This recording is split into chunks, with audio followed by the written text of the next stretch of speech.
Naramdaman mo na ba ang biglaang paglamig ng hangin sa isang silid na dati puno ng init, isang salita, isang tingin, at ang mundong binuo ninyo ay biglang gumuho? Ito ang sandali.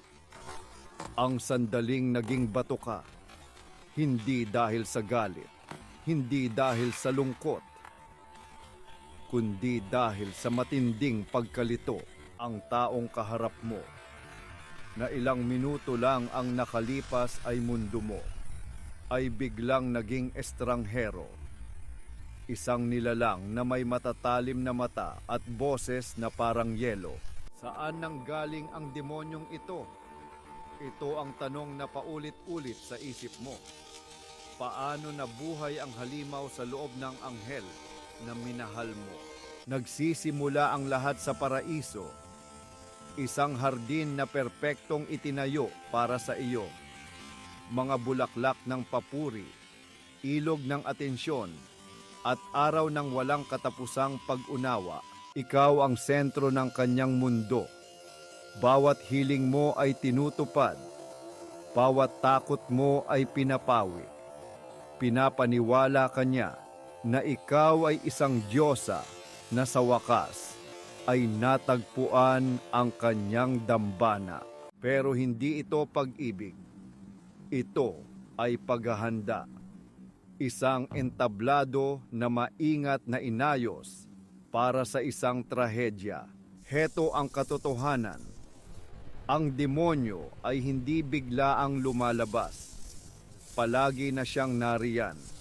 Naghihintay sa likod ng maskara. Ang tawag dito ay intermittent reinforcement, isang psikolohikal na laro. Ang siklo ng init at lamig, ng gantimpala at parusa. Kapag binigyan kanya ng lahat, tinuturuan kanyang umasa. Kapag bigla niya itong binawi, tinuturuan kanyang matakot. At sa pag-asang maibalik ang init, handa kang gawin ang lahat. Handa kang maglakad sa bubog, lunukin ang kasinungalingan, at sisihin ang sarili mo. Hindi ito aksidente. Ito ay psikolohiya. Bawat pag-atras niya ay sinadya para isipin mo si Leo, ang perpektong kasintahan. Matulungin, maalaga, at palaging may tamang sasabihin. Siya ang pangarap na naging totoo. Si Maria naman ay naniniwala na sa wakas, natagpuan na niya ang kanyang kakampi. Ang bawat araw kasama si Leo ay isang patunay na ang tunay na pag-ibig ay umiiral. Hanggang isang gabi, isang maliit na bagay, isang komento mula sa kaibigan ni Maria tungkol sa kanyang bagong gupit. Isang papuri na hindi galing kay Leo. Pag-uwi nila, ang katahimikan sa kotse ay mabigat, nakakabingi. Alam ni Maria na may mali, pero hindi niya alam kung ano. Pagpasok sa bahay, doon nagsimula. Ang maskara ni Leo ay nagkaroon ng lamat. At sa siwang, sumilip ang demonyo. Bakit kailangan mo ng atensyon mula sa iba? Ang boses niya ay kalmado, pero ang bawat salita ay may yelo. Hindi pa ba ako sapat para sa iyo? Ito ang narcissistic rage, isang pagsabog na hindi laging sumisigaw. Minsan, ito ay isang malamig na bagyo ng panunumbat at pagpaparamdam ng kasalanan. Binaliktad niya ang sitwasyon. Ang inosenteng papuri ay naging ebidensya ng pagtataksil ni Maria. Ang saya ni Maria ay naging kalandian. Si Maria, na kanina lang ay masaya, ngayon ay nagmamakaawa. Humihingi ng tawad para sa isang kasalanan na hindi niya ginawa.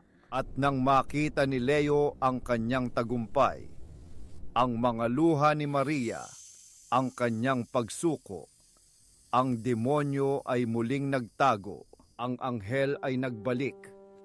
Niyakap niya si Maria. Patawarin mo ako, mahal. Masyado lang kitang mahal, kaya ako nagkakaganito. At si Maria, napagod na sa laban at nalulunod sa pagkalito, ay naniwala. Naniwala siya sa kasinungalingan dahil mas madaling paniwalaan iyon kaysa sa katotohanan. Ang katotohanan na ang anghel at ang demonyo ay iisang nilalang. Ang katotohanan na ang hardin ay isang kulungan. Paulit-ulit, ang siklo ay paulit-ulit. Ang paraiso, ang lamat, ang demonyo, ang pagsisisi at ang muling pagbabalik sa paraiso. Bawat pag-ikot, mas humihigpit ang hawak niya sa iyo. Bawat pag-ikot, mas nababasag ka hanggang sa isang araw. Wala nang bubuuin. Ikaw ay naging isang koleksyon ng mga basag na piraso, pinagdikit-dikit ng kanyang mga pangako. Ngunit darating ang isang araw. Isang araw na ang pagod ay mas matimbang na kaysa sa takot. Isang araw na ang katahimikan ay mas malakas na kaysa sa kanyang mga sigaw.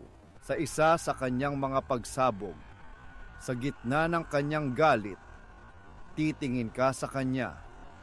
At sa unang pagkakataon, hindi mo na makikita ang anghel na minahal mo.